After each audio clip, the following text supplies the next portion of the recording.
हालेलुया सर्वमा विराजमान हुने परम प्रभु तपाईँलाई हामी धन्यवाद जनाउँदछौँ किनभने तपाईँले हामीलाई हप्तौँभरि सुरक्षा दिनुभयो हाम्रो कामहरूमा आशिष दिनुभयो र हाम्रो रोजगारहरूमा व्यवसायमा तपाईँले आशिष दिनुभयो हाम्रो शरीरमा स्वस्थ र चङ्गाइ दिनुभयो फेरि पनि प्रभु तपाईँको उपस्थितिमा आउने मनले त्यो दिइकन प्रभु तपाईँले सुरक्षित साथ डोर्याउनु भयो प्रभु तपाईँलाई धन्यवाद जनाउँदछौँ धन्यवाद दिँदछौँ प्रभु जतिजना तपाईँका छोराछोरीहरू बाटोमा आउँदै हुनुहुन्छ उहाँहरूको साथमा तपाईँ रहनुहोस् तपाईँले सुरक्षित साथ तपाईँको उपस्थितिमा डोर्याउनुहोस्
26 अध्यायको 1 देखि 9 पदसम्म पुस्तकमा लेखिएको छ। यिर्मयालाई धम्की। यहुदाका राजा योसियाका छोरा यहोयाकिमका राजकालको सुरुमा यो वचन परमप्रभुबाट आयो। परमप्रभु यसो भन्नुहुन्छ, परमप्रभुका घरको चोकमा खडा हो र परमप्रभुको घरमा आराधना गर्न आउने यहुदाका नगरहरूका समस्त मानिसहरूलाई मैले तँलाई भन्नु भनी आज्ञा गरेका सबै कुरा तिनीहरूलाई भन्। एउटै कुरा पनि नछोड। सायद त्यो सुनेर तिनीहरू हरेक आफ्नो दुष्ट चालदेखि फर्कलान्। तब तिनीहरूका दुष्टताको कारण तिनीहरूमाथि सर्वनाश ल्याउने मेरो मन म छोड्नेछु। तैँले तिनीहरूलाई भन्, परमप्रभु यसो भन्नुहुन्छ, यदि तिमीहरूले मेरा कुरा ध्यानसित सुनेनौ र मैले तिमीहरूका सामुन्ने राखिदिएको मेरो व्यवस्था तिमीहरूले पालन गरेनौ र मैले तिमीहरूका बारम्बार पठाएका मेरा दास अगमवक्ताहरूका कुरा ध्यानसित सुनेनौ भने, यद्यपि तिमीहरूले ध्यानसित सुनेका छैनौ, तब म यस घरलाई सिलो जस्तै बनाइदिनेछु र यस सहरलाई चाहिँ पृथ्वीका सारा जातिहरूका बीचमा एउटा श्रापको पात्र तुल्याइदिनेछु। खुट्टामा उभिने छौँ। उभिनु भयो? परमेश्वरलाई धन्यवाद होस्। अनि अब हामी परमेश्वरको नाउँको घोषणा गर्नलाई हाम्रा स्वरहरू, हाम्रो हातहरू उचालेर उहाँको नाउँलाई हामी उहाँ नै प्रभु हुनुहुन्छ भनेर हामी घोषणा गर्नेछौँ।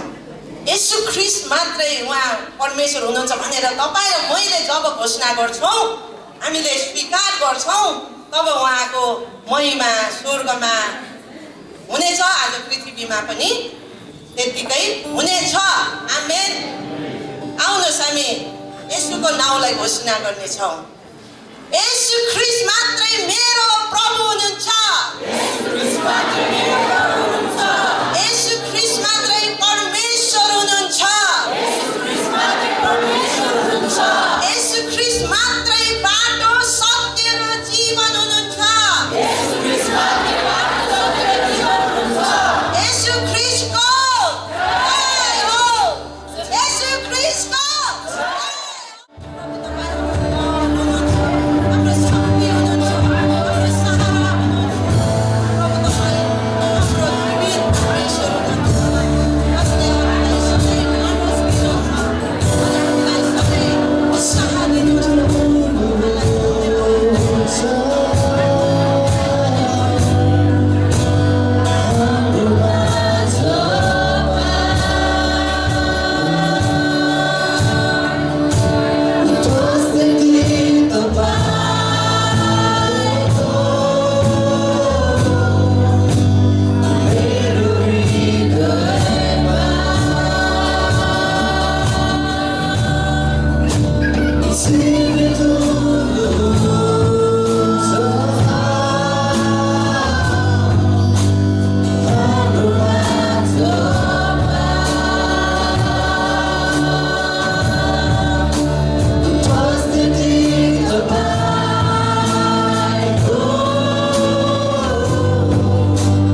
गर्छु सबैलाई जेलसे र आउनुहोस् हामी प्रार्थना गरौँ। सबैजना आँखा चिप्लिनुहोस्। परमेश्वर पिता, हामी तपाईलाई धेरै धन्यवाद दिँदछौँ किनकि तपाईले हाम्रो जीवनमा उद्देश्य, लक्ष्य र बाँच्ने आधार दिनुभयो। हामीलाई अन्धकारको राज्यबाट तपाईको पुत्रको त्यो ज्योतिको राज्यमा टोर्याउनु भयो। प्रभु, तपाईले नै आफ्नो मण्डलीलाई जन्माउनु भयो। प्रभु यीशु, हामी प्रार्थना गर्छौँ हाम्रो मण्डलीको सिंहासनमा तपाईँ आउनुहोस् र विराजमान हुनुहोस्। प्रभु, आजको सेवा सङ्गतिको सम्पूर्ण अध्यक्षता तपाईले नै लिनुहोस् र हरेकलाई आशिष दिनुहोस्। धन्यवाद छ येशूको नाम। र पहिला हामी बिरामीहरूको लागि प्रार्थना गर्नेछौँ। तपाईँ जतिजना बिरामी हुनुहुन्छ हात उचाल्नु होला र तपाईँको लागि म विशेष प्रार्थना गर्नेछु। प्रभुले तपाईँलाई निको पार्न चाहनुहुन्छ। आमेन। र तपाईँ बिरामी हुनुभएको हात उचाल्नु भएको बिरामी जति तपाईँ उभिनुहोस् र तपाईँलाई जस्तो सुकै रोग बिमार भए तापनि परमेश्वर निको पार्नलाई एकदमै इच्छुक हुनुहुन्छ आज बिहान। आमेन। र अरूहरूले बिरामीतिर हात बढाउनुहोस्। आउनुहोस् हामी प्रार्थना गरौँ। परमेश्वर पिता, हामी प्रार्थना गर्छौँ तपाईँका छोराछोरीको शरीरमा जे जति रोग बिमारहरू, शारीरिक दुर्बलताहरू, शैतानका आक्रमणहरू, तन्त्रमन्त्रका श्रापहरू छन् भने त्यसलाई हामी येशूको नाउँमा र येशूको कुराको चोटमा ती सबै रोगहरू निको भइसकेको घोषणा गर्छौँ। पवित्र आत्मा तपाईँले येशूको चङ्गाइलाई बगाइदिनुहोस्। प्रत्येकलाई छुनुहोस् प्रभु, पूर्ण चङ्गाइ र छुटकारा ल्याउनुहोस् येशूको नाममा। र दोस्रो विषय हामी प्रार्थना गर्नेछौँ। बाइबलले भन्छ काम नगर्नेले के गरोस्, खाना पनि नखाओस्। त्यसो तपाईँ जतिजना काम गरिरहनु भएको छ, तपाईँको अर्थतन्त्रमा, तपाईँको कारोबारमा परमेश्वरको आशिष चाहिन्छ भने तपाईँ हात उचाल्नुहोस् र म तपाईँको लागि विशेष प्रार्थना गर्नेछु। सुन्नुहोस्, हामी अल्छे मान्छेको लागि प्रार्थना गर्दैनौँ। अल्छे मान्छेले खानै नखाओस् भन्छ परमेश्वरको वचनले। किनकि परमेश्वरले अल्छे मान्छेको परिकल्पना गरेर सृष्टि गर्नु भएन। उहाँले काम गर्ने सक्रिय मानिसलाई सृष्टि गर्नुभयो। उहाँको आफ्नै स्वरूपमा, भनेकोलाई के त परमेश्वर जहिले पनि काम गर्नुहुन्छ। आमेन। हुन्छ, हामी परमेश्वरलाई धन्यवाद दिउँ र परमेश्वर पिता, हामी प्रार्थना गर्छौँ यी मेहनती हातहरू, परिश्रमी हातहरू जसले तपाईँको वचन अनुसार विभिन्न किसिमको व्यवसायमा, रोजगारमा रहेर काम गरिरहनु भएको छ, प्रभु हामी प्रार्थना गर्छौँ तपाईँका छोराछोरीको हातको परिश्रममा तपाईँले बेहिसाब आशिष र उन्नति दिनुहोस्। उहाँहरूको तलबहरूमा वृद्धि गराइदिनुहोस् प्रभुजी। कारोबारको भोल्युमहरू बढाइदिनुहोस् पिता। अनि हरेकको बालबच्चाले असल शिक्षा, दीक्षा, घाँस बाँस कपास प्राप्त गर्न सकुन् र आफ्नो सृष्टिकर्ता परमेश्वरको महिमा गर्न सकुन्। धन्यवाद छ प्रभु, जसरी तपाईँले आशिष दिनुहुन्छ अनि हरेकलाई दशांश, स्वेच्छाको बेटी, धन्यवादको बेटी, प्रेम बेटीहरू दिन सिकाउनुहोस् येशूको नाम। हुन्छ, हामी परमेश्वरलाई धन्यवाद दिन्छौँ। आज हाम्रो पवित्र आत्माको भरपुरीको कार्यक्रम पनि छ। आमेन। त्यसैले तपाईँ अहिलेदेखि नै आफूलाई तयारी गर्नुहोस्। जसरी हामी वचन सुन्दैछौँ, आजको वचनको शीर्षक छ येशू ख्रीष्ट 100% परमेश्वर वा 100% मानिस हुनुहुन्छ।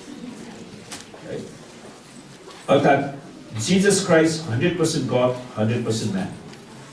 त्यसको मतलब के त, उहाँ 100% मानिस हुनुभएको कारणले गर्दा नै उहाँले तपाईँ र मेरो हरेक कुराहरूलाई बुझ्नुहुन्छ। आमेन। हामीहरू धेरैचोटि बालबच्चाहरू भन्छ नि, मेरो ड्याडीले, मेरो मम्मीले मेरो कुरा बुझ्नुहुन्न। अब उहाँहरू पुरानो जमानाको मान्छे, हामी नयाँ जमानाको मान्छे। तपाईँ पुरानो जमाना भए पनि नयाँ जमाना भए पनि कुरा उही हो। भोक सबैलाई लाग्छ, काम सबैले गर्नुपर्छ। आमेन।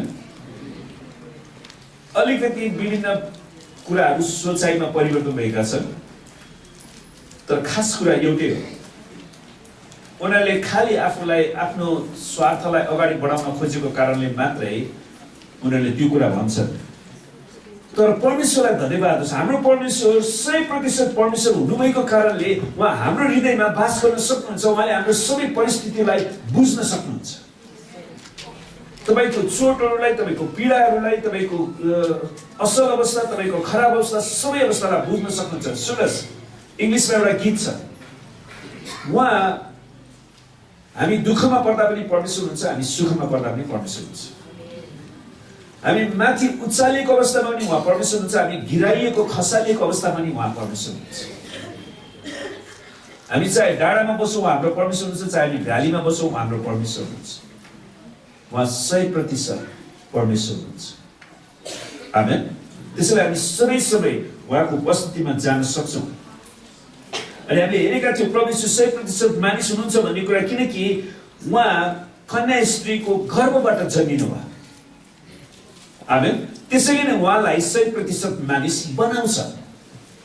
हामीले हेरेका थियौँ कि कसरी कन्या स्त्री मरियम चाहिँ विचार गर्दै गर्दाखेरि सपनामा परमप्रभुको दूत कन्या मरियम चाहिँ गर्भवती भइसकेपछि योसेफले उनलाई मनमा नै त्याग्ने विचार गर्छन्, तर परमेश्वरले उनलाई भन्नुहुन्छ, योसेफ दाउदको छोरो, तिम्री पत्नी मरियमलाई स्वीकार गरेर नडराऊ, किनभने जो तिनको गर्भमा हुनुहुन्छ उहाँ पवित्र आत्माबाट हुनुहुन्छ र तिमीले एउटा पुत्र जन्माउनेछ। अनि परमेश्वरले जे भन्नुभयो त्यही भयो, एउटा मात्रै जन्म्यो, किनकि परमेश्वरले जुम्ल्या बच्चा जन्माउनु भएको। आमेन। एउटा बच्चा। त्यसको मतलब के त, येशू ख्रीष्ट कन्याको गर्भबाट बाहिर जन्मिनु भएको कारणले गर्दाखेरि उहाँ 100% मानिस हुनुहुन्छ। त्यसैले हामीले यो नसोचौँ कि मेरो अवस्थालाई परमेश्वरले बुझ्नुहुन्न, होइन। तपाईँ गर्भमा 9 महिना रहनुभयो, हाम्रो प्रवेश पनि गर्भमा 9 महिनामै रहनुभयो। उहाँले सबै कुरा भोग्नुभयो, अझ हामीले नभोगेको कुरा उहाँले भोग्नुभयो। तपाईँ कतिजना बच्चा हुँदाखेरि शरणार्थी भएर भगाइनु पर्यो? कोही हुनुहुन्छ हात चाल्नुहोस् त यहाँ। माओवादीको शरणार्थी गाउँबाट भगाएको कोही हुनुहुन्छ? तर याद गर्नुहोस्, प्रभु येशू बच्चा हुँदाखेरि हेरोद राजाले तत्कालीन समयका सबै 2 वर्ष मुनिका सबै बच्चालाई हत्या गर्नु भन्ने आदेश दिएको कारणले परमेश्वरले रातारात येशू ख्रीष्ट र उहाँको आमा मरियम अनि उहाँको धर्मबाउ बुवा जोसेफलाई मिश्र देशमा भगाउनु भयो र राजनैतिक शरणार्थी बनाउनु। त्यो अवस्था आफै कति नाजुक थियो। आमेन। त्यसैले हामीले त्यो अवस्थालाई बुझ्नुपर्छ। त्यसको मतलब के त, उहाँले सबै अवस्थालाई बुझ्न सक्नुहुन्छ। सन्त मत्तीले पनि त्यही कुरा बताउँछन्, र तिनी गर्भवती भएका छन् र तिनले एउटा छोरा जन्माउनेछन् र भन्छन् तिनीहरू त्यहाँ भएकै बेला मरियमको बालक जन्माउने बेला आयो। यो समयसम्म हामीले हेरेका थियौँ। जब तिनीहरू बेथलेहेममा आए, तिनीहरूको दिनहरू पुरा भए। उनीहरू बेथलेहेममा आएपछि तिनीहरूको दिनहरू पुरा भए, अर्थात् गर्भमा रहने 9 महिनाको अवधि सकिएको थियो। अब हरेक बच्चाको गर्भमा रहने अवधि चाहिँ 9 महिना हो। कोही कोहीहरू 8 महिनामा जन्मिन्छन्, कोही कोही 7 महिनामा जन्मिन्छन्, तिनीहरू अपवादको कुरा हो। तर परमेश्वरले दिनुभएको समय चाहिँ हरेक बच्चा गर्भमा 9 महिना रहन्छ। यो एकदमै सामान्य जन्म थियो, एकदमै नर्मल जन्म थियो। यो सामान्य गर्भधारण थियो। परमेश्वरको आत्माको शक्तिद्वारा येशू ख्रीष्ट मरियमको गर्भमा आउनु भएको थियो, तर उहाँ मरियमको गर्भबाट सामान्य प्रक्रियाबाट जन्मिनु भएको थियो। जुन प्रकारले जन्मिनु पर्ने हो त्यही प्रकारले उहाँ जन्मिनु भएको थियो। त एउटा सूचित हुनुपर्ने कुरा चाहिँ लुका 1:7मा तिनले आफ्नो जेठो छोरा जन्माइन्। जेठो छोरा, त्यसको मतलब के त, मरियमको पछि अरू छोराछोरी पनि जन्मे है। जेठो छोरा जन्माइन् भन्ने वाक्यले उहाँले पछि योसेफबाट अरू छोराछोरी पनि जन्माउनु भयो भने बुझिन्छ। मर्कुस 6:3मा, मत्ती 13:55मा पाइन्छ। त्यसको अर्थ पहिलो छोराछोरी पनि जेठो छोरा येशू ख्रीष्ट जस्तै, पछिल्लो छोराछोरी पनि जेठो छोरा येशू ख्रीष्ट जस्तै सामान्य प्रक्रियाबाट जन्मेका थिए। त्यसो सबैजना सामान्य प्रक्रियाबाट जन्मेका थिए। त मत्ती 12:46देखि 47, 13:55देखि 56, योहन्ना 2:12, 7:3, 5:10 यी सबै पदहरूले मरियमका अरू छोराछोरीहरू पनि थिए भन्ने जनाउँछ।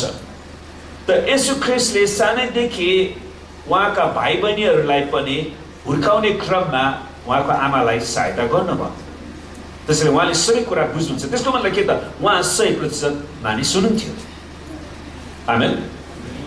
उहाँ एक्लो छोरो बनेर पुलपुले छोरा बन्नु भएन। पुलपुलेको छोराछोरी तपाईँलाई थाहा छ नि? कतिजना तपाईँहरू पुलपुले भएको छ? म पनि पुलपुले छु भन्नु न। तर प्रभु येशू त्यसो गर्नु भएन। उहाँले सानैदेखि जिम्मेवारी लिनुभयो। उहाँले सानैदेखि जिम्मेवारी लिनुभयो। आमेन। अर्थात् येशूका आधा भाइहरू र आधा बहिनीहरू थिए, आधा भाइ बहिनीहरू थिए। भनेको मलाई के भने, येशू ख्रीष्टको पिता परमेश्वर पिता हुनुहुन्छ, किनकि उहाँ पवित्र आत्माको शक्तिद्वारा जन्मिनु भयो। र येशूको आधा भाइ बहिनी भनेको चाहिँ अरू योसेफपट्टिबाटको अरू छोराछोरीहरू जन्मे जो चाहिँ येशूको आधा भाइ बहिनीहरू हुन्। तर एउटा अनौठो कुरा चाहिँ एउटी स्त्रीले कसरी मानव पिताको सहायता बिना नै पूर्ण मानव येशू जन्माउनु भयो त? मानव सहायता बिना नै पूर्ण मानव जन्म बनाउनु भयो त? यो परमेश्वरले गर्न सक्नुहुने गहिरो रहस्य हो, साथै यो अनन्तको आश्चर्य कर्म थियो। सुन्नुहोस्, परमेश्वरले कसरी आदम र हव्वालाई माटोबाट मानिस मात्रै बनाउनु भयो। आमेन। त्यसैले परमेश्वरले गर्न सक्नुहुन्छ, किनकि हाम्रो परमेश्वरको शक्तिको कुरा हो। येशू वास्तविक मानिस हुनुहुन्थ्यो। लुका 2:12 स्वर्गदूतले भन्दछन्, तिमीहरूलाई चिन्ह चाहिँ यो हुन्छ, तिमीहरूले एउटा बालकलाई लुगाले बेरेको र डुँडमा सुताइरहेको भेट्टाउनेछौ। लुगाले बेरेको र डुँडमा, यसको मतलब के त? येशू ख्रीष्टले एउटा बच्चाले भोग्नुपर्ने, पृथ्वीमा जन्मेपछि उसले भोग्नुपर्ने सबै कुरालाई सामान्य रूपमा भोगेर जन्मिनु भयो। त्यसै कारणले आज हामीले परमेश्वरसँग, येशू ख्रीष्टसँग हाम्रो सम्पूर्ण मानव समस्या प्रस्तुत गर्न सक्छौँ अनि उहाँले त्यसमा सहायता पुर्याउन सक्नुहुन्छ। आमेन। लुका 2:21 बताउँछ, 8औं दिनमा बालकको खतना हुँदा उहाँको नाउँ येशू राखियो, जुन नाउँ उहाँ गर्भमा आउनास अघि स्वर्गदूतले दिएका थिए। त येशू नाउँको बारेमा फेरि म तपाईँलाई बताउँछु। येशू नाउँको अर्थ के हो? आफ्ना मानिसहरूलाई तिनीहरूको पापबाट उद्धार गर्न चुनिएको व्यक्ति। यसको मतलब के भने येशू ख्रीष्टले कसलाई मात्र बचाउनुहुन्छ? आफ्ना मानिसहरूलाई मात्र बचाउनुहुन्छ। त्यसैले येशू ख्रीष्टको आफ्नो मानिस बन्नुपर्छ हरेक व्यक्तिले उद्धार पाउनको लागि। संसारका सबै धर्मका मानिसहरूले येशूलाई आफ्नो नबनाइकन उनीहरूले उद्धार पाउन सक्दैनन्। त्यसै कारण हामीले निरन्तर सुसमाचार प्रचार गरिरहनुपर्छ। हरेक यहुदी बालक जस्तै परमेश्वरको करारको चिन्ह खतना गरिन आवश्यक थियो। यसले यो जनाउँदछ उहाँ 100% मानिस र 100% परमेश्वर हुनुहुन्थ्यो। यो खतना उत्पत्ति 17:12 आज्ञा दिएको थियो। परमेश्वरले विशेष गरी अब्राहमलाई, तिमीहरूका पुस्तौँसम्म तिमीहरूमा हरेक पुरुष 8 दिनको हुने बित्तिकै त्यसको खतना गरियोस्। त्यसलाई परमेश्वरले यो यहुदी जातिलाई दिनुभएको खतनाको आवश्यक थियो। तर अब आज हामी नयाँ करारका मानिसहरूले खतना गर्न आवश्यक छ कि छैन? हामीलाई यो आवश्यक छैन। यो यहुदीहरूको लागि मात्र दिएको थियो। जुन आज्ञा लेवी 12:3 पनि दोहोऱ्याएको छ। लुका 2:40ले अझ अरू कुरा बताउँछ। बालक बुद्धिले भरिपूर्ण भएर बढ्दै र बलियो हुँदै जानुभयो र परमेश्वरको अनुग्रह उहाँमाथि थियो। विचार गर्नुहोस्, बालक बुद्धिले भरिपूर्ण भएर बढ्दै र बलियो हुँदै जानुभयो।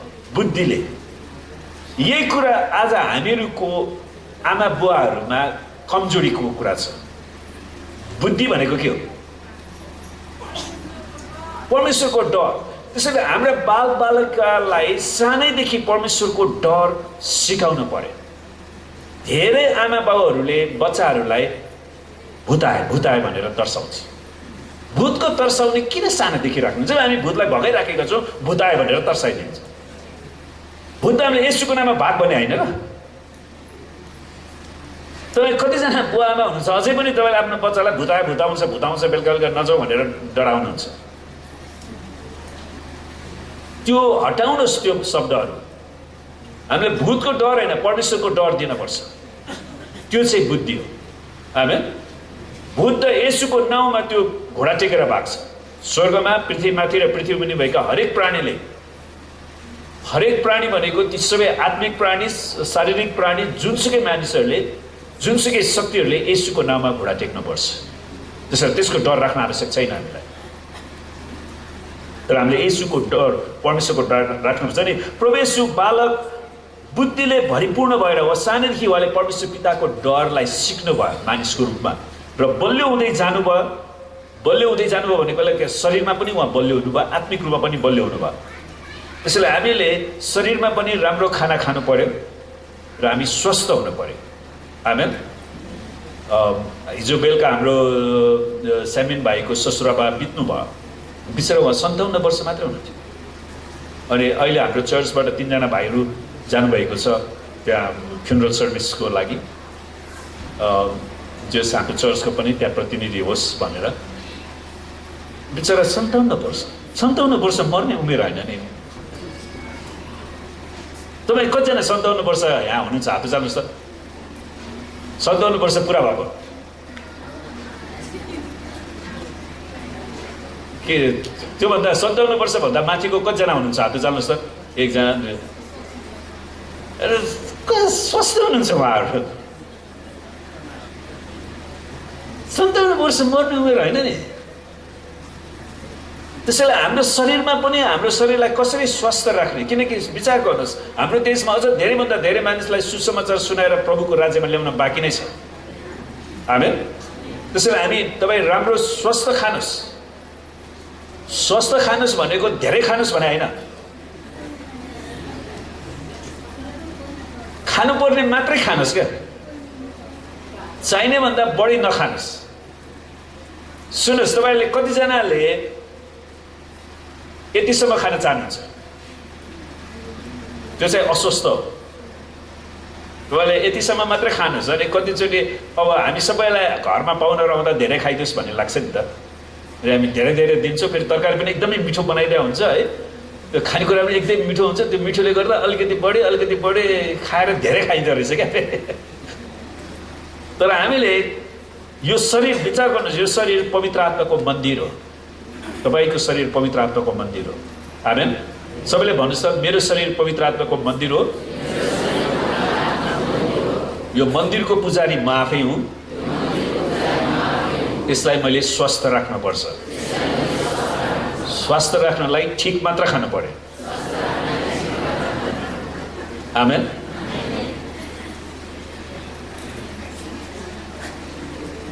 त्यसैले उहाँ शरीरमा पनि बलियो हुँदै जानुभयो, उहाँ बलियो हुनुभयो ताकि उहाँले सेवकाई गर्नुहोस्। परमेश्वरको अनुग्रह उहाँमाथि थियो। विचार गर्नुहोस्, परमेश्वरको अनुग्रह, परमेश्वरको दृष्टि हामीमाथि उहाँले राख्नुभएको छ। आमेन। यस्तै वचन लुका 1:80 मा पनि बप्तिस्मा दिने यूहन्नाको निम्ति पनि भनिएको छ। अनि बालक यूहन्ना बढ्दै र आत्मामा बलिया हुँदै गए। बालक यूहन्ना पनि बप्तिस्मा दिने यूहन्ना जस्तै यसु पनि मानव वृद्धिको सामान्य प्रक्रियाद्वारा बढ्दै जानुभयो। त यसुको बारेमा यूहन्ना 1:14 भन्छ, अनि वचन देहधारी हुनुभयो र अनुग्रह र सत्यताले पूर्ण भई हाम्रो बीचमा बास गर्नुभयो। अनुग्रह र सत्यले पूर्ण भए। त प्रभु येशू ख्रीष्टले परमेश्वरको सत्यतालाई शारीरिक रूपमा नै जिउनु भयो।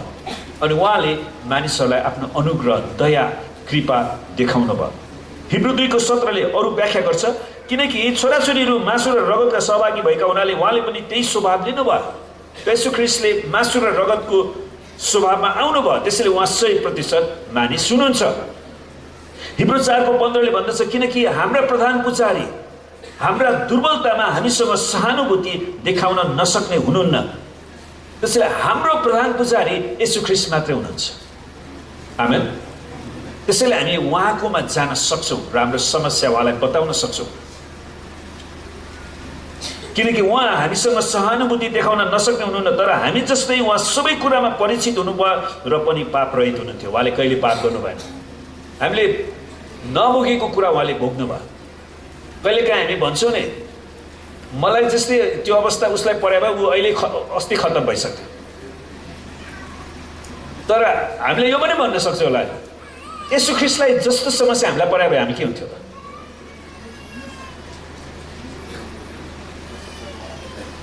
तर प्रभु येशूले त्यसै कारण हाम्रा सबै परिस्थितिमा सहानुभूति देखाउन सक्नुहुन्छ। उहाँले हामीलाई बचाउन सक्नुहुन्छ। आमेन। र पनि उहाँले कहिले पाप गर्नु भएन। गलाती 4:4 पनि अचम्मको साक्षी दिँदछ, तर समयको पूर्णतामा, फुलनेस अफ टाइम, समयको पूर्णतामा परमेश्वरले आफ्ना पुत्रलाई पठाउनु भयो।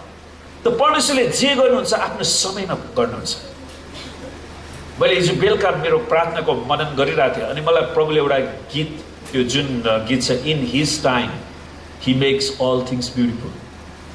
परमेश्वरले आफ्नो समयमा सबै कुरालाई सुन्दर बनाउनुहुन्छ। हामीले मात्रै परमेश्वरको समयलाई पर्खिनुपर्छ। विचार गर्नुहोस्, तपाईँले विचार गर्नु, हाम्रो चर्चकै अवस्थाको बारे 4 वर्ष अगाडि हामी जसरी यहाँ सङ्घर्ष गर्दै थियौँ हाम्रो चर्च बनाउनको लागि, हामी कतिजनाले हाम्रो चर्च बन्छ कि बन्दैन जस्तो पनि भइरहेको थियो। तर 4 वर्षपछि तपाईँ विचार गर्नुहोस्, परमेश्वरले आफ्नो समयमा हामीलाई कहाँबाट कहाँ डोराउनु भएको छ। आमेन। त्यसैले हामीले जहिले पनि पछाडि फर्केर हेऱ्यौँ भने हाम्रो परमेश्वर सबै समय हामीसँग विश्वासयोग्य रहनुभयो र उहाँले आफ्नो मण्डलीलाई जीवित राख्नु भएको छ। त्यसैले प्रियहरू, हामी हतार गर्नु पर्दैन। परमेश्वरले आफ्नो समयमा सबै कुरा गर्नुहुँदो रहेछ। तर हामी धीरज हुनु पर्यो। त्यसरी नै परमेश्वरले आफ्नो समयको पूर्णतामा आफ्ना पुत्रलाई पठाउनु भयो। उहाँ एउटी स्त्रीबाट जन्मिनु भयो। यसको मतलब के त? अब अर्को उद्धारकर्ताको जन्म हुन्छ कि हुँदैन? त्यो एउटै मात्रै स्त्री मरियम, जसले आफ्नो गर्भ परमेश्वरलाई सापट दिइन्, अनि परमेश्वरलाई उनले सापट दिएपछि परमेश्वर पवित्र आत्माको शक्तिद्वारा उहाँको गर्भमा आउनुभयो अनि पृथ्वीमा जन्मिनु भयो। अनि उहाँ व्यवस्थाको अधीनमा जन्मिनु भयो, ताकि व्यवस्थाको अधीनमा उनीहरूलाई त्यसको दासत्वबाट छुटकारा दिनको लागि। जसरी सबै मानव जातिले परमेश्वरको व्यवस्था पालन गर्नुपर्दछ, उहाँ पनि व्यवस्थाको अधीनमा नै जन्मिनु भयो। यदि उहाँ मानव जातिको सट्टामा क्रुसमा टाँगिनु पर्ने थियो भने उहाँ पनि पूर्ण मानिस हुनुपर्ने थियो हो। यदि उहाँ हाम्रो मानव जातिको सट्टामा क्रुसमा जानुपर्ने हो भने उहाँ पूर्ण रूपमा मानिस हुनुपर्थ्यो। किनकि मानिसको पापको क्षमाको लागि मानिसकै रगत चाहिन्छ, मानिसकै बलिदान चाहिन्छ। आमेन।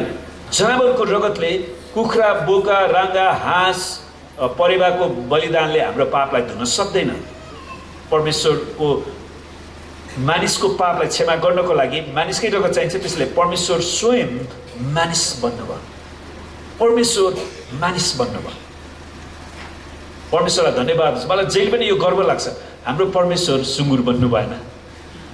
हाम्रो परमेश्वर परेवा बन्नु भएन, उहाँ कुखुरा बन्नु भएन, उहाँ बोका बन्नु भएन, उहाँ हाँस बन्नु भएन, उहाँ माछा पनि बन्नु भएन, र केही पनि बन्नु भएन। उहाँ मानिस बन्नुभयो। आमेन।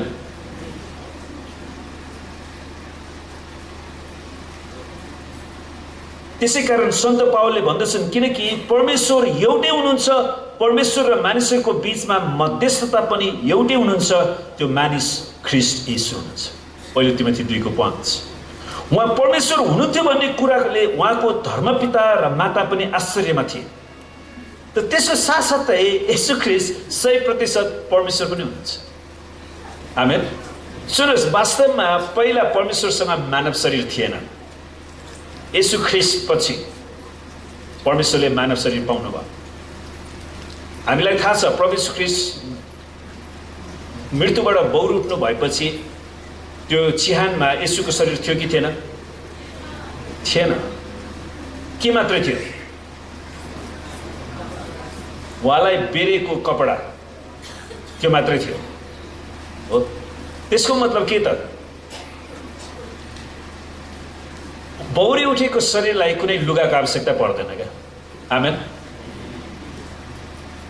अहिले हामीलाई धेरैलाई कुन लुगा लाउने, के लुगा लाउने, बजारमा त्यो टप्स निस्किया छ, के निस्किया छ है। अहिले त्यो राम्रो छ, त्यो लाउने कि यो लाउने कि, अरे चुरा लाउने कि, पोते लाउने कि, के लगाउने, के नलगाउने, होइन? परमेश्वरलाई धन्यवाद, स्वर्गमा केही पनि लाउनु पर्दैन। हामी परमेश्वरको महिमाले आभूषित हुनेछौँ। आमेन।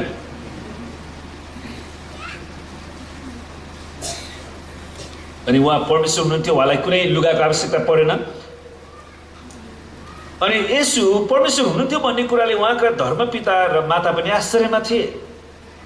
र येशूबारे तेस्रो अनौठो पक्ष चाहिँ लुका 1:35 पाइन्छ। उहाँ पूर्ण परमेश्वर, पूर्ण मानवको साथसाथै उहाँ 100% पाप रहित, पाप नभएको व्यक्ति हुनुहुन्थ्यो।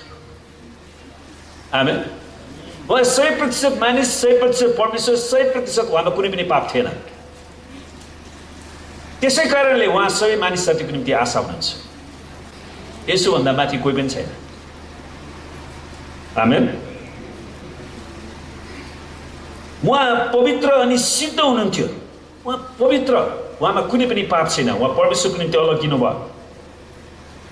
जसरी स्वर्गदूतले भन्दछन्, पवित्र आत्मा तिमीमाथि आउनुहुनेछ र सर्वोच्चका शक्तिको छाया तिमीमाथि पर्नेछ, यसै कारण जो जन्मनुहुनेछ उहाँ पवित्र अर्थात् परमेश्वरका पुत्र कहलाइनुहुनेछ। येशू ख्रीष्ट परमेश्वरको पुत्र हुनुहुन्छ। त्यसैले हामीले हाम्रो प्रभु को हुनुहुन्छ भन्ने कुरालाई राम्रोसँग बुझ्न सक्यौँ भने हामी निरन्तर उहाँसँग सङ्गति गरिरहन चाहन्छौँ, उहाँको मुहारको खोजी गरिरहन चाहन्छौँ। आमेन। उहाँ पवित्र बालक हुनुहुन्थ्यो। मानव इतिहासको प्रजनन प्रक्रियामा एउटै मात्र पवित्र बालक जन्मेको छ, जसलाई परमेश्वरको आत्माको शक्तिद्वारा मरियमले जन्माएकी थिइन्। त्यसरी यो मानव इतिहासको जुन प्रजनन प्रक्रिया छ, बच्चा जन्माउने प्रक्रिया छ, त्यसमा एउटै मात्र पवित्र बालक येशू मात्रै हो। अरू कोही पनि पवित्र छैन, हामी कोही पनि पवित्र छैनौँ। त्यसै कारण हामीलाई येशू ख्रीष्टको रगत चाहिन्छ हामी शुद्ध पारिनको लागि। तर बप्तिस्मा दिने यूहन्ना पवित्र आत्माले भरिपूर्ण भए तापनि उनी पवित्र थिएनन्, पाप रहित थिएनन्, सिद्ध थिएनन्। त्यो कुरा हामीले बुझ्नुपर्छ हो। उनी खोट रहित थिएनन्। मरियम र योसेफको परिवारमा जन्मेर पनि येशूले कहिले पनि अनाज्ञाकारिताको शब्द, विचार र काम गर्नु भएन। अब अहिले कतिजना बुवा आमाहरूलाई, हजुरबा हजुरआमाहरूलाई आफ्नो छोराछोरीको नाता नातिनीहरूको कति चिन्ता छ हो। त्यो कुरा छोराछोरीले बुझिदिएको भए राम्रो हुन्थ्यो। उनीहरूमा कतिजना अझै पनि आज्ञाकारितामा आउन सकेका छैनन्। उनीहरू अझै पनि बाबुआमाको गोजी मात्रै ताकिरहन्छन्, मेहनत गर्दैन। उमेर भइसक्यो, 25-26 वर्ष भइसक्यो, त्यो पनि बाबुआमाकै गोजी ताकिरहनु कतिको उचित हो? विचार गर्नुहोस्।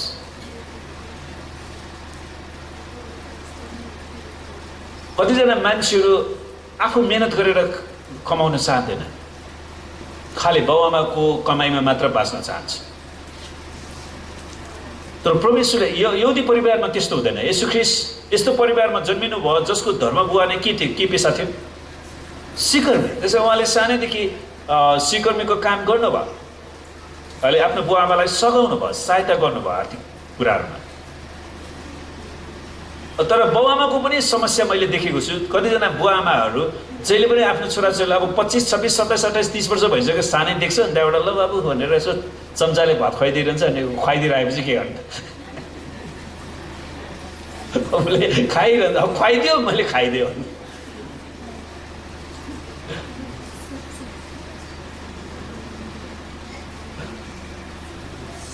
सुन्नुहोस्, यसुले कहिले पनि अनाज्ञाकारिताको शब्द, विचार र काम गर्नु भएन। उहाँमा कहिले पनि खराब स्वभाव थिएन, कहिले पनि। उहाँले कहिले पनि मूर्खता वा दयाहीन वा स्वार्थी काम गर्नु भएन। आमेन। उहाँले आदरणीय भय र आश्चर्य, आदर र आराधनालाई सृजना भयो। त्यसैले उहाँको परिवारमा त्यो अर्कै नयाँ माहौल थियो जहाँ परमेश्वरको आराधना हुन्थ्यो अनि भय, एकअर्कामा आदर गर्ने, है, सहायता पुर्याउने त्यो कुरा थियो। त्यहाँ अरू कुनै पनि यस्तो बालक थिएन यसो जस्तो। पत्रुस, याकुब, यूहन्नाका आमाहरूका कोही पनि पवित्र बालक थिएन। पावलको आमाको पनि कोही पवित्र बालक थिएनन्। पावलले घोषणा गर्दछन् कि पापीहरूलाई उद्धार गर्न येशू ख्रीष्ट संसारमा आउनुभयो र पापीहरूमा म सबैभन्दा मुख्य हुँ। वास्तवमा पावलले यो कुरा भन्दाखेरि यो साँच्चै यसभित्र ठुलो पश्चाताप छ। तपाईँलाई थाहा छ क्रिस्चियनहरूको पहिलो शहीद को थिए? स्टिफनस। उसलाई ढुङ्गाले हिर्काएर मार्नको लागि जब प्रधान पुजारीहरूले त्यतिखेर गरे अनि त्यो ढुङ्गाले हान्नेहरूको लुगालाई पर्खिने व्यक्ति म थिएँ भन्छ। पावलले त्यो बेलाको अहिले मैले एउटा त्यो उनीहरूले भिजुअलाइज फिल्मको स्टाइलले देखाइरहेछ क्या, एडी र बिसी भन्ने, त्यो तपाईँले हेर्न सक्नुहुन्छ युट्युबमा पनि। अनि पावलले तत्कालीन समयमा जुन मण्डली बढ्दै थियो त्यसलाई पुरै ध्वस्त पार्नको लागि प्रधान पुजारी कैयाफासबाट सिफारिस पत्र लिएर ऊ जान्छ। अनि लास्टमा ऊ चाहिँ दमिश्कमा जाने क्रममा त्यो मरुभूमिमा प्रभु यीशुले उसलाई दर्शन दिनुहुन्छ अनि ऊ अन्धा हुन्छ त्यतिखेर प्रभुको ज्योतिले गर्दाखेरि। अनि प्रभुले उसलाई भन्छ हननिया त्यो चेलाकोमा उसलाई गएर नि उसले प्रार्थना गरिदिएपछि बल्ल उसको आँखा खुल्छ। त्यसपछि ऊ चाहिँ तुरुन्तै येशू प्रभु हुनुहुन्छ भनेर उसले प्रचार गर्छ। तर उसले पछाडिको कुरा सम्झँदाखेरि मैले मण्डलीलाई कति ध्वस्त पार्ने प्रयास गरेँ, म एउटा सबैभन्दा तुच्छ पार्ने, उसले त्यो कुरालाई लिन्छ। त्यसको मतलब पावल पनि कुनै पवित्र थिएन, उनी जन्मिँदाखेरि पवित्र बालक थिएन। पहिलो तिमोथीको 15। कैन र हाबिल देखिनै सबै बालकहरू अपवित्र छन्। कैन र हाबल जो जन्मे नि, अनि त्यसमा कैनले आफ्नो भाइको हत्या गर्यो हो। अहिले पनि घर परिवारमा दाजुभाइ दिदीबहिनी झगडा पर्छ नि, ठस कतिजना कपाल लुछालुछ पर्छ, अब त नपर्नु पर्ने हो। कतिजनाको भाइलाई पिट्ने बानी छ वा दाइ दिदीलाई पिट्ने बानी छ, त हात नउचाल्नुहोस्। तर पवित्र आत्माले आश्चर्यपूर्ण रूपमा मरियमको गर्भद्वारा पवित्र बालक येशूलाई पृथ्वीमा लिएर आउनु भयो। हेर्नुहोस् त, उहाँ गर्भमा आउँदाखेरि नै पवित्रतामा प्रवेश गर्नुभयो।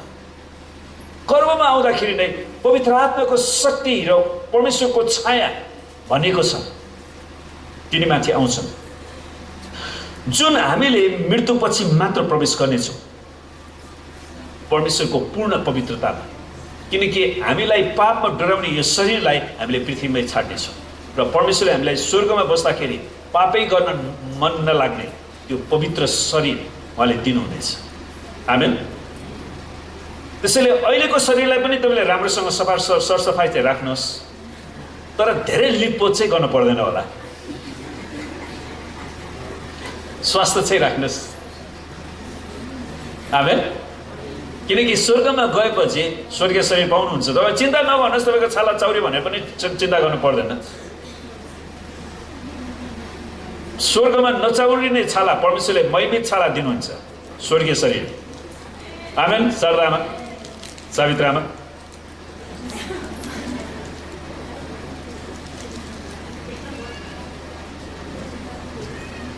सुन्नुहोस्,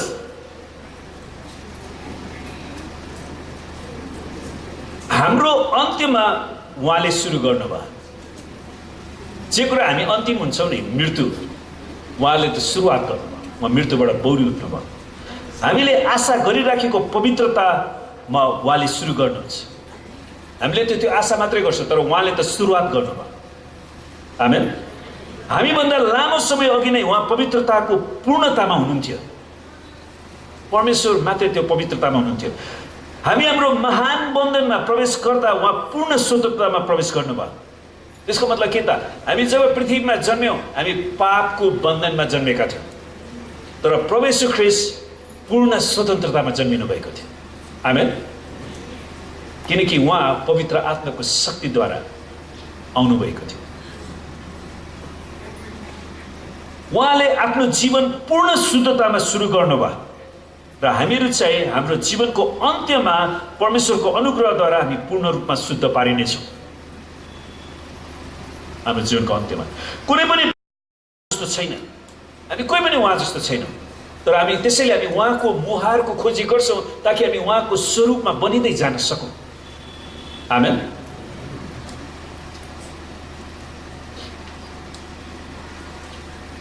हिब्रूको पुस्तकले भन्दछ उहाँ पापीहरूबाट अलग दोषरहित हुनुहुन्छ। हिब्रू 7:26 उहाँ पापीहरूबाट अलग र दोषरहित भनेको दोष नभएको हुनुहुन्छ।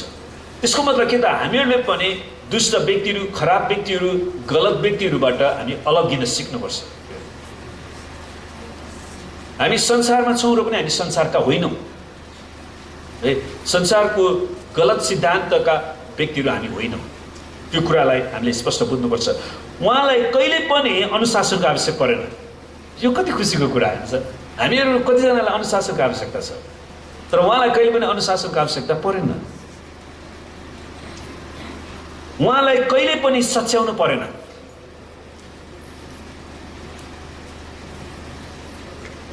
बरु उहाँले उल्टो सच्याउनु भयो मानिसहरूलाई। उहाँलाई कहिले पनि क्षमाको आवश्यक परेन। उहाँले कहिले पनि पापै गर्नु भएन, किन क्षमा चाहियो? त उहाँलाई कहिले पनि मुक्तिको आवश्यक परेन, किनकि उहाँ आफै मुक्तिदाता हुनुहुन्थ्यो। आमेन। यसै कारण हामी हरेकले पनि हाम्रा बालकहरूको पवित्र जीवनको निम्ति प्रभु येशूसँग बिन्ती प्रार्थना गर्न पर्दछ। तपाईँले आफ्ना बालबच्चाको लागि निरन्तर प्रार्थनामा सन्झिनुहोस्। उनीहरूको सफलताको लागि प्रार्थना गर्नुहोस् प्रिय। किनकि तपाईँको बालकहरूलाई तपाईँले अहिले प्रार्थना गर्नु भएन भने त्यो बालकहरूले भविष्यमा तपाईँलाई पीडा मात्रै दिनेछ। तपाईँ वृद्ध हुँदाखेरि त्यो बालकले तपाईँलाई हेर्नुपर्ने बेलामा तपाईँ बुढो भएर त्यो जवान बालकहरूलाई तपाईँले उल्टो हेरिरहनु पर्ने अवस्था हुन्छ अनि त्यो धेरै दुःख लाग्दो अवस्था बस्छ।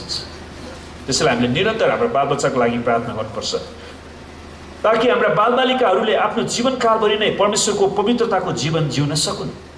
आमेन। आज मेरो बाइबलको अर्को पाठ थियो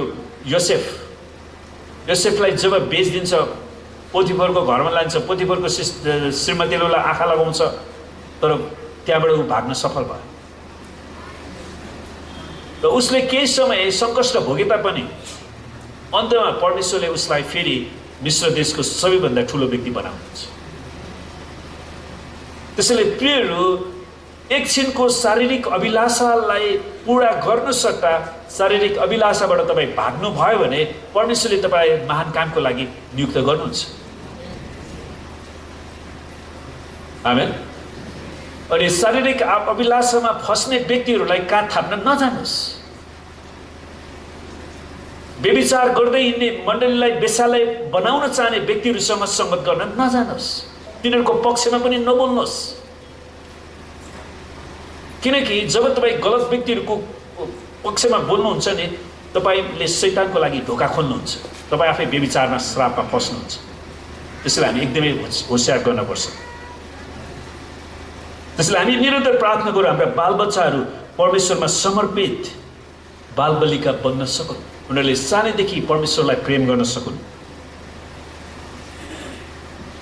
यसु ख्रीष्टको जन्मदिवसको एउटा महत्त्वपूर्ण शीर्षक चाहिँ सारा मानव जातिको निम्ति एकजना पवित्र बालक जन्मिनु भएको छ, हो, जसले मानव जातिलाई पाप र पापका श्रापहरूबाट छुटकारा दिनुहुन्छ।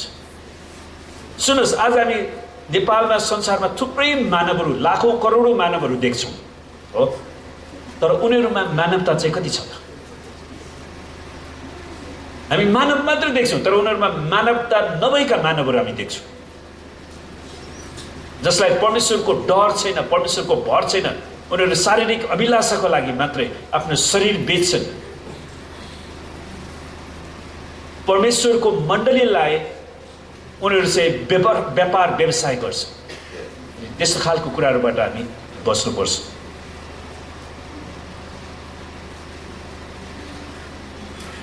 लुका 1:32ले भन्छ, उहाँ महान हुनुहुनेछ र परम प्रधानका पुत्र कहलाइनुहुनेछ र परमप्रभु परमेश्वरले उहाँलाई उहाँका पुर्खा दाउदको सिंहासन दिनुहुनेछ। किनकि परमेश्वरले दाउदलाई यो प्रतिज्ञा गर्नुभएको थियो, तेरो सिंहासन सदाको लागि म स्थिर गर्नेछु, तर तेरो सिंहासनमा बस्ने मानिसको अभाव हुने छैन। अनि प्रभु येशू ख्रीष्ट त्यो मानिस बन्नुभयो। आमेन। मत्तीले ती कुरालाई लेख्छन्, अब्राहमका पुत्र दाउदका पुत्र येशू ख्रीष्टका वंशावली, अनि येशू ख्रीष्टको त्यो सिंहासनमा बसेर उहाँले राज्य गर्नुहुन्छ।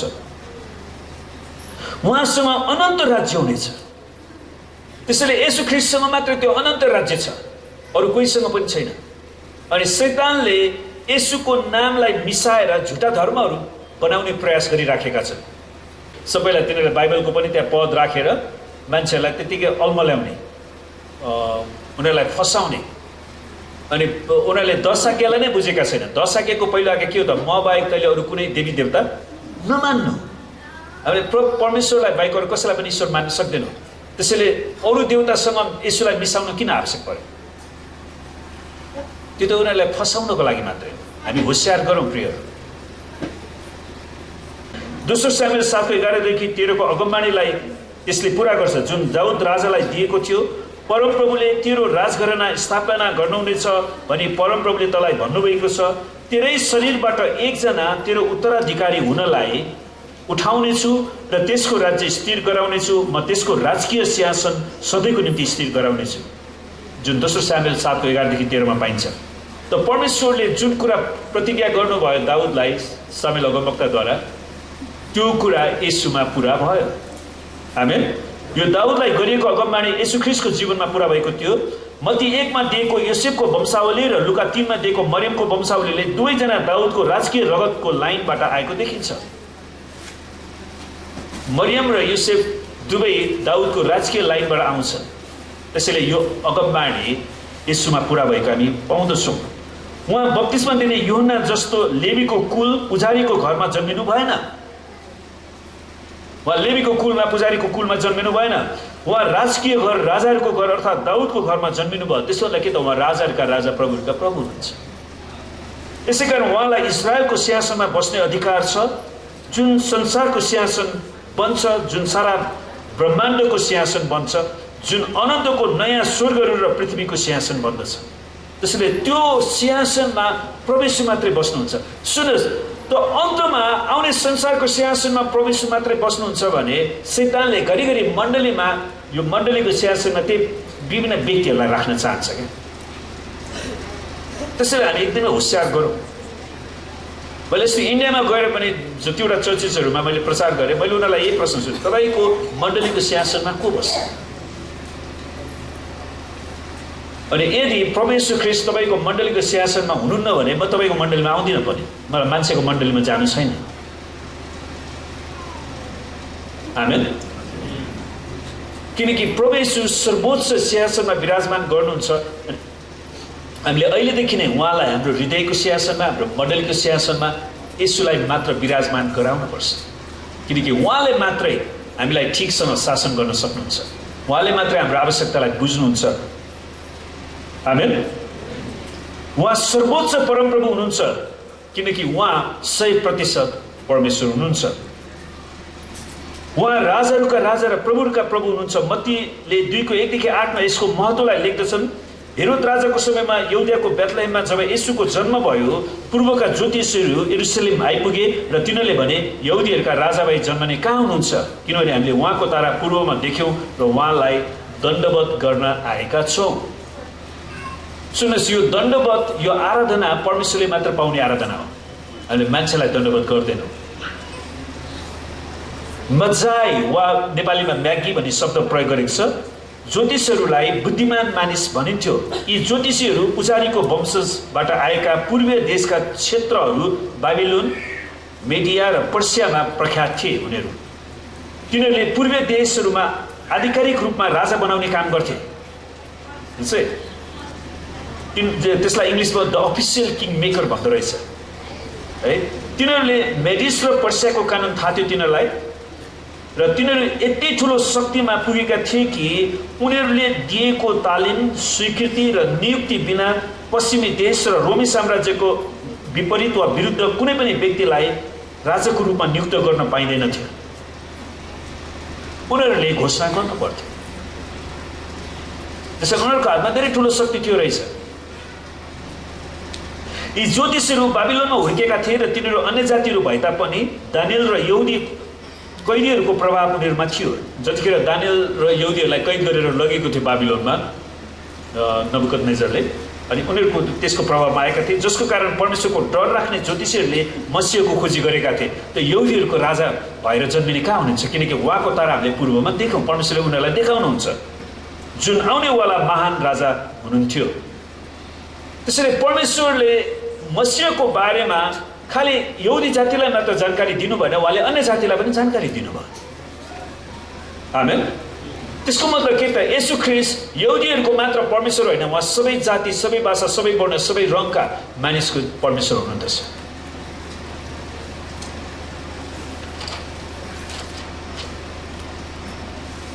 अनि हालसालकै राजालाई पदबाट उनीहरूले त्यहाँबाट हटाउँछन् थियो र अब नयाँ राजाको खोजी गर्ने समय आइसकेको थियो यरुसलेममा पनि है। तब त्यो तारा देखा पर्छ। तिनीहरूले तारालाई पछ्याउँछन्, जुन कुरा उनीहरूले दानियल र कैदमा परेका अरू यहुदीहरूबाट यो अगमबाडी पुरा हुनेछ भन्ने कुरा थाहा गरेका थिए। अनि त्यो शिक्षा चाहिँ निरन्तर पास हुँदै गएको थियो। यिनीहरू पछिल्ला पुस्ताका व्यक्तिहरू थिए। दानियलको समयदेखि नै यो अगमबाडी तिनीहरूमा ताजा रूपमा पास हुँदै गएको थियो। तिनीहरू यही राजा भेटाउन जाँदछन् र मत्तीले हामीलाई यो अवगत गराउन चाहन्छन् कि अयहुदीहरू, अन्य जातिको संसार, पूर्वबाटका राजा बनाउने आधिकारिक कारिन्दाहरू यो घोषणा गर्न आउँदछन् कि अहिले जन्मेको व्यक्ति नै खास इजरायल र संसारको राजा हो।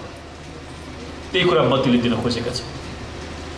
त साथै मत्तीले यो पनि पक्का निश्चित गर्दछन् कि यहुदी संसारले पनि हेरोदको दुश्मनी वा शत्रुताको व्यवहारद्वारा उहाँ येशू पक्का राजा हुनुहुन्थ्यो भन्ने कुरालाई प्रमाणित गर्दछ। किनकि हेरोदलाई थाहा थियो अर्को राजा जन्मेपछि त त्यो राजाले त अर्को राजालाई बाँकी राख्दैन नि त। सकली राजाले नकली राजालाई बाँकी राख्दैन नि। त्यसैले उसलाई त्यो चिन्ता थियो। त्यसैले उसले समयमै येशू ख्रीष्टलाई मार्नलाई उसले त्यो योजना बनाउँछन्। किनकि येशू राजा नहुनु भएको भए त राजा हेरोद येशू ख्रीष्टको जन्मबाट डराउनु पर्ने थिएन नि। अर्को राजा जन्मेको छ। बेथलेहेम क्षेत्रका 2 वर्ष मुनिका सम्पूर्ण छोराछोरीलाई हत्या गर्न लगाएर राजा हेरोदले यिर्मया अगमवक्ताको अगमबाणीलाई पुरा गर्छन्। तब ज्योतिषहरूले तिनलाई छकाएको कुरा हेरोदले थाहा पाए र तिनी रिसले चुर भए अनि ज्योतिषहरूबाट थाहा भएका समय अनुसार बेथलेहेम र त्यस इलाका भित्रका 2 वर्ष र त्यसदेखि मुनिका सबै बालकहरूलाई मार्न लगाए। त्यो परमेश्वरलाई धन्यवाद होस्, ज्योतिषहरू परमेश्वरको डर राख्ने व्यक्ति थिए। आमेन। त्यसैले उनीहरूले परमेश्वरको आवाजलाई सुने अनि हेरोद कहाँ गएनन्। त्यसैले प्रियहरू, हामीले परमेश्वरको आवाजलाई सुन्नु सबैभन्दा महत्त्वपूर्ण कुरा हो। अनि मत्तीले यो पनि देखाउन चाहेका छन् कि राजा हेरोद जसले विरोधी यहुदीहरूको प्रतिनिधित्व गर्छ है, राजा हेरोदले चाहिँ विरोधी यहुदीहरूको प्रतिनिधित्व गर्छन्, त्यसले पनि येशू ख्रीष्टको राजत्व वा राजकीयताको पुष्टि गर्दै येशूलाई बच्चा हुँदै दबाउने प्रयास गर्छ। उनीहरूले अब सानो बच्चा हुँदै नै मारिदियो भने सिध्याहाल्यो नि भन्ने त्यस किसिमको सोच उनीहरूले ल्याउँछन् ताकि भविष्यमा उप्रति कुनै पनि खतरा उत्पन्न नहोस्। ज्योतिषहरूको सकारात्मक आराधना वा हेरोदको शत्रुतापूर्ण व्यवहार दुवैले येशू वास्तवमै राजा हुनुहुन्थ्यो भन्ने कुराको प्रमाणित गर्दछ। उहाँसँग शासन गर्ने अधिकार थियो। अनि प्रियहरू, आउने दिनहरूमा प्रभु येशू ख्रीष्टले निरन्तर शासन गर्नुहुन्छ। उहाँको वंशावलीले पनि उहाँ राजकीय वंश अर्थात् राजा दाउदको घरानाबाट आउनुहुँदछ। परमेश्वरको वचनले उहाँलाई राजाहरूका राजा र प्रभुहरूका प्रभु, एउटै मात्र शक्तिशाली जसले सदा सर्वदै राज्य गर्नुहुन्छ, साथै जो सर्वोच्च हुनुहुन्छ। फिलिपी 2 को 9-11 बजाए जस्तै स्वर्गमा, पृथ्वीमाथि र पृथ्वीमुनि भएका हरेक प्राणीले येशूको नाउँमा घोडा टेक्नुपर्छ र सारा सृष्टिले प्रभु येशू ख्रीष्टको राजकीयताको अधीनमा बस्नै पर्छ, ढिलो वा चाँडो। आमेन। र आउनुहोस् हामी केही समय आँखा चिम्लौँ, हामी मनन गरौँ परमेश्वरको वचनलाई र हामी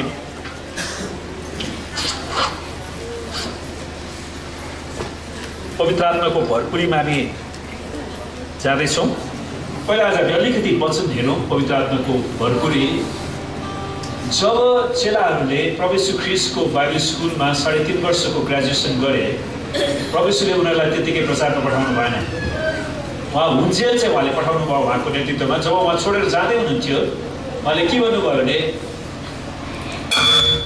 तिमीहरू यरुसलेमबाट कतै नजाऊ तर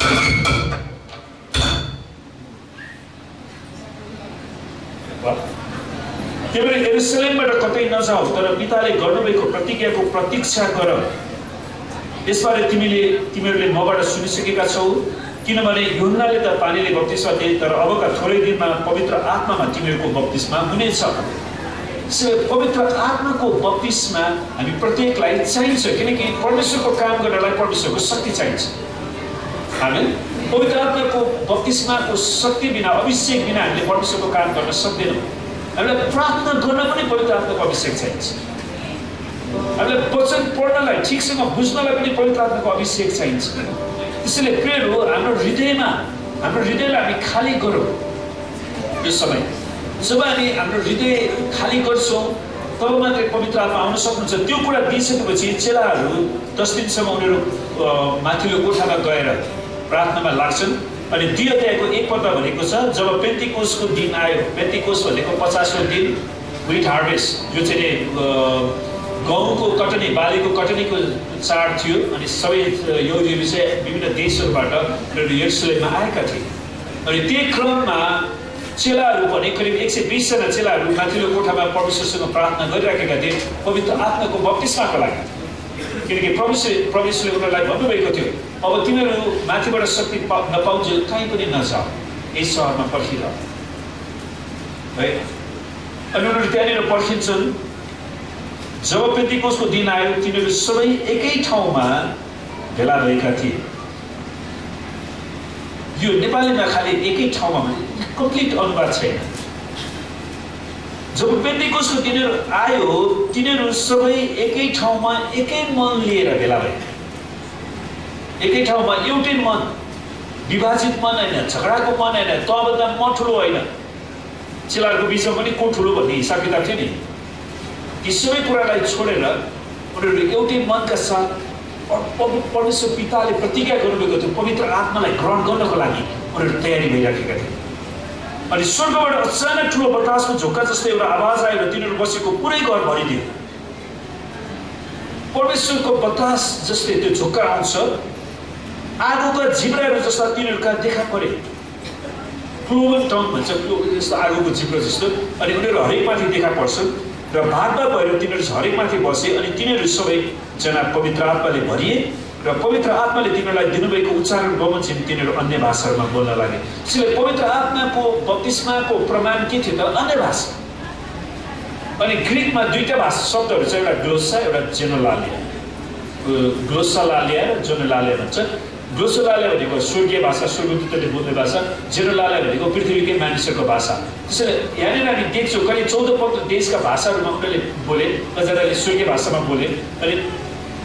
अनि ती सबै अन्य भाषाको एउटै कुरा के थियो भने उनीहरूले परमेश्वरको महान कार्यहरूको चर्चा तिनीहरूले गरिराखेका थिए। अर्थात् सम्भवतः उनीहरूले येशू ख्रीष्ट कसरी परमेश्वरले संसारमा येशू ख्रीष्टलाई पठाउनु भयो, येशूले रोगीहरूलाई निको पार्नुभयो, भूतहरूलाई धपाउनु भयो, सबै मानिसको पापको निम्ति क्रुसमा जानुभयो, बलिदान हुनुभयो, उहाँको रगतले मानिसको पापलाई धुनुभएको छ। अनि परमेश्वरले येशूलाई मृत्युबाट बौरी उठाउनु भएको छ। अनि सबै मानिसहरूले येशूलाई नै प्रभु र मुक्तिदाता भनेर विश्वास गर्नुपर्छ। उनीहरूले महान कामको वर्णन गरिराखेका थिए अन्य भाषामा। त्यसैले प्रियहरू, यदि हामी अन्य भाषाको वरदान पाउन चाहन्छौँ भने तपाईँले बुझ्ने भाषालाई रोक्नुहोस् र परमेश्वरले जुन भाषा दिनुहुन्छ तपाईँले नजानेको त्यो भाषालाई तपाईँले बोल्न सुरु गर्नुपर्छ, किनकि बोल्ने काम चाहिँ तपाईँको आफ्नै। अनि तिनीहरूले बोले। अनि कसरी चाहिँ उनीहरूलाई नयाँ मण्डलीले मातेका छन् पनि भन्छन्। अनि पछि हामी देख्छौँ त्यही पत्रुस जो सेवकाईमा जान डराएका थिए, पवित्र आत्माको भरिपुरी पछि उनले प्रचार गर्छन्। अनि पत्रुसले त्यो दिन प्रचार गर्दाखेरि कतिजना मान्छेले प्रभुलाई ग्रहण गरे? सुन्नुहोस्, 3000 मानिसहरूले त पानीको बक्सा लिए। उनीहरूले पानीको बक्सा लिने निर्णय गरे। त्यो चाडको दिन थियो, लाखौँ मान्छेहरू त्यहाँ थिए यरुसलेममा। तर तिनीहरूमा 3000 मानिसहरूले तुरुन्तै पानीको बक्सा लिने निर्णय गरे। अनि कतिजनाले म भोलि गर्छु, पर्सि गर्छु भन्ने भयो। अनि पछि हामी देख्छौँ 5000ले प्रभुलाई ग्रहण गर्यो। अनि मण्डली बृहत रूपमा बढ्दै गयो। त्यसैले मण्डलीको सङ्ख्या बढ्ने भनेको कुरा कुनै मानिसको काम होइन रहेछ, त्यो परमेश्वरको आत्माको काम रहेछ। आमेन। र आउनुहोस् हामी सबैजना उठौँ अब र उहाँको आत्माले भरिनलाई तपाईँलाई हृदयलाई तयारी बनाउनुहोस्, किनकि परमेश्वर आउन चाहनुभएको छ। तर हामीले हाम्रो ढोकालाई खोलौँ। हामी एकान्तमा गफ नगरौँ, चिन्ताहरू नगरौँ। हामी त उत्सुकताका साथ, जसरी पहिलो शताब्दीका चेलाहरूले उत्सुकताका साथ पवित्र आत्मालाई पर्खेका थिए, तपाईँ पनि उत्सुकताका साथ बोलाउनुहोस् पवित्र आत्मा तपाईँ ममा आउनुहोस् भनेर। अनि सबै चिन्ता फिक्रीलाई तपाईँले एकातिर पछाइदिनुहोस् र उहाँको आत्मालाई मात्र तपाईँले बोलाउनुहोस्। हुन्छ, सबैले मेरो पछाडि यो प्रार्थना दोहोऱ्याउनुहोस्। परमेश्वर पिता, आज दिउँसोमा तपाईँलाई धन्यवाद चढाउँदछु, किनकि तपाईँ मात्र धन्यवादको योग्यको परमेश्वर हुनुहुन्छ। जसरी तपाईँले आफ्नो दास जोएल अगमवक्ताद्वारा यो प्रतिज्ञा गर्नुभयो, आखिरी दिनहरूमा सबै मानिसहरूमाथि मेरो आत्मा खनाइदिनेछु। तिमीहरूका छोराहरू र तिमीहरूका छोरीहरूले अगमबाणी बोल्नेछन्, तिमीहरूका जवानहरूले दर्शन देख्नेछन्, तिमीहरूका बुढापाकाहरू स्वप्नदर्शी हुनेछन्। म आफ्ना दास दासीहरूमाथि ती दिनमा मेरो आत्मा खनाइदिनेछु र तिनीहरूले अगमबाणी बोल्दैछन्। अनि जसले परमप्रभुको नाउँ लिनेछ त्यसले उद्धार पाउनेछ। प्रभु येशू, तपाईँले यो पनि भन्नुभयो, तिमीहरूमध्ये कुन चाहिँ बाबु होला जसको छोराले रोटीमा त ढुङ्गा देला, माछामा त साँप देला, अन्डामा त बिच्छी देला। तिमीहरू दुष्ट भइकन आफ्ना छोराछोरीहरूलाई असल कुरा दिन चाहन्छौँ भने उहाँसँग माग्नेहरूलाई परमेश्वर पिताले कति बढ्ता गरेर आफ्नो पवित्र आत्मा दिनुहुनेछ। यसै कारण परमेश्वर पिता तपाईँको पवित्र आत्माको अभिषेक, तपाईँको आगोको अभिषेक अनि प्रत्येकमाथि खन्याउनुहोस्, ममाथि खन्याउनुहोस् प्रभु। मेरा अशुद्धतालाई ढडाइदिनुहोस्, मेरा जुवाहरूलाई भाँचिदिनुहोस् प्रभु। तपाईँलाई अझै चिन्न सकौँ, तपाईँलाई प्रेम गर्न सकौँ, पवित्रताको जीवन जिउन सकौँ, आज्ञाकारिताको जीवन जिउन सकौँ, तपाईँको नाउँको महिमा गर्न सकौँ। धन्यवाद छ। म विश्वास साथ येशूको नाउँमा पवित्र आत्मालाई ग्रहण गर्दछु। आमेन। उहाँको आत्मालाई निरन्तर ग्रहण गर्नुहोस्, जसरी भाइहरूले भजनमा अगुवाई गर्नुहुनेछ।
परमेश्वरलाई धन्यवाद दिदछु। मलाई चाहिँ वचन दिनुभएको छ।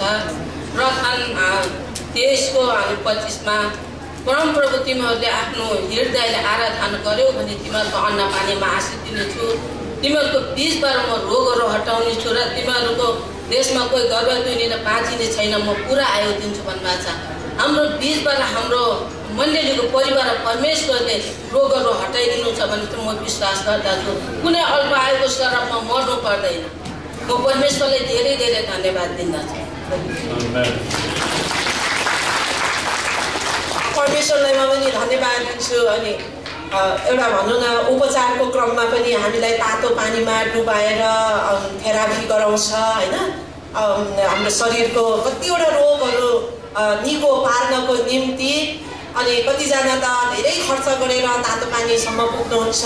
अनि धेरै पर पश्चिमतिर छ।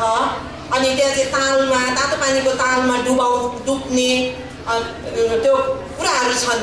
अनि त्यस्तो कुरा त बाइबलमा पनि छन् है। अनि पवित्र आत्मा मा डुबेको कारणले आज हाम्रो शरीरमा भएको कतिवटा रोग बिमार पनि हामी निको भएको अनुभव गर्न सक्छौँ। अनि म चाहिँ प्रभुको त्यो पवित्र आत्माको तलाउमा डुबिरहनु मन लाग्छ अनि डुबिरहँ जस्तो लाग्छ। अनि तर सबै कुराको समय छ। परमेश्वरले अनि कतिलाई अब फर्स्ट टाइममा भरिँदाखेरि तपाईँहरूलाई पनि त्यस्तो अनुभव हुन्छ होला, तात्तिएको अनुभव हुन्छ अनि विभिन्न किसिमको त्यो अनुभवहरू पाउनुभयो होला। अनि अन्य भाषा भनेको मतलब स्वर्गीय भाषा पनि तपाईँहरू कतिजनाले अहिलेसम्म पनि तपाईँहरूले पाउनु भएको छैन भने परमेश्वरको वचनमा यस्तो लेखिएको छ कि पवित्र आत्माको निम्ति चाहिँ त उत्कट इच्छा गर भनेको छ, उत्कट इच्छा गर भनेको छ। एकदमै त्यो तिर्खाउनुपर्छ, उत्कट इच्छा हामीमा जग्नुपर्छ प्रियहरू, नत्रदेखि उहाँ पवित्र आत्मा आउनुहुन्न। पवित्र आत्मा एकदमै सेन्सिटिभ हुनुहुन्छ भनेको मतलब उहाँ शक्तिशाली हुनुहुन्छ तर पनि फोहोर ठाउँमा अनि त्यो साँघुरो ठाउँमा उहाँ आउन सक्नुहुन्न, हामीलाई छुन सक्नुहुन्न। आमेन। अनि हामी चाहिँ खुला हृदयले उहाँलाई आज स्वीकार गर्ने उहाँको सन्तानहरू हामी बन्न सक्छौँ। आमेन। परमेश्वर पिता, हामी तपाईँलाई धेरै धन्यवाद दिँदछौँ। तपाईँ कति असल विश्वासयोग्य परमेश्वर पिता हुनुहुन्छ। हामी अविश्वासयोग्य भए तापनि प्रभु तपाईँ सबै कुरामा विश्वासयोग्य हुनुहुन्छ। तपाईँले आफ्नो प्रतिज्ञालाई पुरा गर्नुभएको छ, आफ्नो आत्माले हामीलाई भर्नुभएको छ, छुनुभएको छ, हाम्रो जीवनलाई परिवर्तन गर्नुभएको छ। प्रभु हामीलाई निरन्तर तपाईँको मुहारको खोजी गर्ने मण्डली बनाउनुहोस्। हामी प्रार्थना गर्छौँ प्रभु, हामीलाई तपाईँको इच्छाको खोजी गर्ने बनाउनुहोस्, तपाईँको वचनको खोजी गर्ने व्यक्ति बनाउनुहोस् प्रभु। हामी तपाईँलाई धन्यवाद दिन्छौँ। परमेश्वर पिता, हामी प्रार्थना गर्छौँ आज जो जति आउन सक्नु भएन, कोही रोगी बिरामी हुनुहुन्छ भने उनीहरूलाई हामी येशूको नाममा चङ्गाइको घोषणा गर्छौँ। कोही खटिकमीमा छन् भने उनीहरूको आवश्यकतालाई पुर्याउने आज्ञा दिँदछौँ प्रभु। हामी प्रार्थना गर्दछौँ हाम्रो मण्डलीका जति सदस्यहरू देश बाहिर भ्याली बाहिर हुनुहुन्छ अरे प्रत्येकको साथमा तपाईँ रहनुहोस्, उहाँलाई चङ्गाइदिनुहोस् प्रभुजी। कोही आपतमा हुनुहुन्छ भने प्रभु उनीहरूलाई तपाईँको स्वर्गदूतको सुरक्षा र सहायता दिनुहोस् प्रभु। कोही चोट र पीडामा हुनुहुन्छ भने तपाईँको मलमपट्टि लगाइदिनुहोस् प्रभुजी र उनीहरूलाई पूर्ण रूपमा निको बनाइदिनुहोस् पिता। हामी तपाईँलाई धन्यवाद दिँदछौँ प्रभु। यो हप्ताभरिका हाम्रो सेवाकाईमा, यात्रामा, पढाइमा, सम्पूर्ण काममा तपाईँले हामीलाई आशीर्वाद दिनुहोस्। परमेश्वर पिता, हामी प्रार्थना गर्छौँ परमेश्वर तपाईँले यस पुनरुत्थान एकेसिया मण्डली परिवारलाई आशिष दिनुहोस् र हरेकलाई रक्षा गर्नुहोस् प्रभु। परमेश्वर तपाईँले आफ्नो मुख यस मण्डलीमाथि चम्काउनुहोस् र प्रत्येकलाई तपाईँले अनुग्रह गर्नुहोस्। परमेश्वर पिता, हामी प्रार्थना गर्छौँ तपाईँले आफ्नो चेहरा पुनरुत्थान एकेसिया मण्डली परिवारमाथि प्रकाश गरिदिनुहोस् र हरेकलाई शान्ति दिनुहोस् प्रभु। यस मण्डलीमाथि तपाईँको नाउँ चम्किनुहोस्। हामी प्रार्थना गर्छौँ प्रभु, हामी प्रार्थना गर्छौँ पुनरुत्थान एकेसिया मण्डली परिवारमा तपाईँको राज्य होस् प्रभु। हामीलाई मानिसको राज्य चाहिँदैन, हामीलाई शैतानको राज्य चाहिँदैन, हामीलाई दियाबलसको राज्य चाहिँदैन, हामीलाई व्यभिचार र वेश्यावृत्तिको राज्य चाहिँदैन प्रभुजी। हामीलाई फुटको बेमिलापको राज्य चाहिँदैन, हामीलाई गुटबन्दीको राज्य चाहिँदैन। परमेश्वर तपाईँको राज्य प्रभु, तपाईँको राज्य मात्र यस मण्डलीमा आओस्। पूर्व मेचीदेखि पश्चिम महाकालसम्म, हिमालदेखि तराईसम्म, 7 प्रदेश 77 जिल्लामा प्रभु तपाईँको राज्य आओस् र तपाईँको इच्छा स्वर्गमा चाहिँ देशमा पुरा भएको छ, हाम्रो मण्डलीमा, हाम्रो जीवनमा पुरा भएको छ पिता। धन्यवाद छ परमेश्वर पिताको प्रेम, परमेश्वर ख्रीष्टको अनुग्रह र पवित्र आत्माको सङ्गति र सहभागिता हामीहरू हरेकसित आजदेखि सदा सर्वदा रहेको येशूको नाममा सबलाई जय मसीह।